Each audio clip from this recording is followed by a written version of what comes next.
واحد المسألة مهمة جدا، وهو أن إذا كان هناك واحد الفريق اللي ديكلارا فورفي تتعاقب واحد العقوبة ديال 50,000 دولار إذا كانت الكومبيتيسيون واصلة لربع النهاية ونصف النهاية.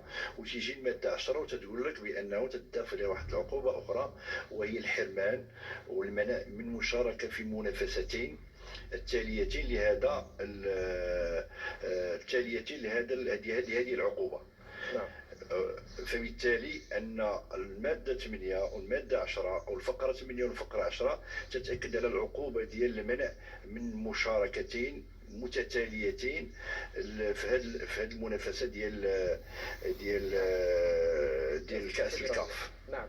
طيب، كأس الكاف والفريق راه هناك عاوتاني مقتضيات المادة 16 اللي تتأكد على أنه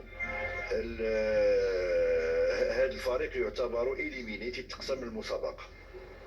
واضح. طيب، بعد لجوء الاتحاد الجزائري إلى محكمة التحكيم الرياضية طاس، ما هي التطورات المرتقبة لهذه القضية؟ أولا ينبغي أن نعلم بأنه هناك ثلاث قرارات التي من المفترض أن الاتحاد العاصمة قد لجأ فيهم إلى الطاس. عند القرار الأول هي تسليم الأقمصة اللي كان هناك قرار استئنافي، قرار نهائي من طرف الكاف وتم الاستئناف ديالو لدى الطاس. عندنا القرار الثاني اللي تعتبر اتحاد العاصمة عندها خسارة ديال 3-0. وعندنا القرار الثالث اللي من المنتظر أنه خصو يستأنفوا، اللي هو القرار الحالي اللي تنتظروا أن اللجنة ديال المسابقات أو الكوميسيون انتر كلوب تاخذ فيه اون ديسيزيون. وعندهم بما ان عندنا ثلاثه ديال القرارات اللي مفترض بان اتحاد العاصمه غادي او الاتحاديه الجزائريه غادي يستأنفوه.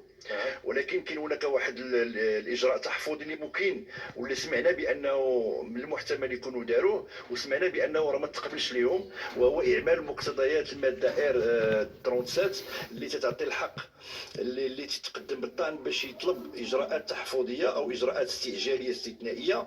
ف يعني على حسب العلم ديالنا انهم تقدموا بهذا الطلب وطلبوا ايقاف المسابقه الى حين البت في هذه ثلاثه ديال القرارات او البت فيهم. لكن المحكمه ديال طاس تراعي في هذه المساله ثلاثه ديال العناصر، وثلاثه العناصر غير متوفره في ربما غير متوفره في هذه النازله، فتم رفض الطلب. فبالتالي على المستوى المضمون عندنا الطاس يراقب المسطره، يراقب سلامه الاجراءات واتباع المساطر اللي عندها علاقه بقانون المسابقات الكود ديسيبلينير، تراقب تطبيق القانون.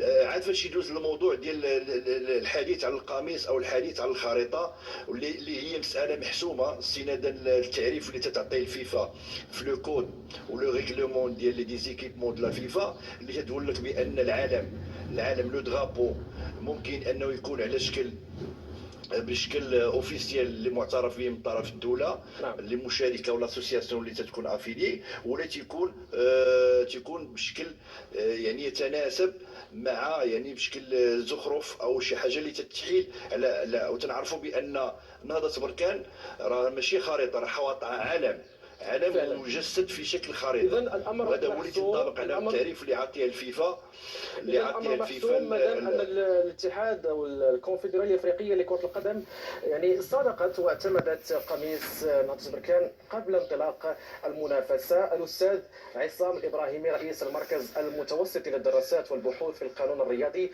شكرا لك على كل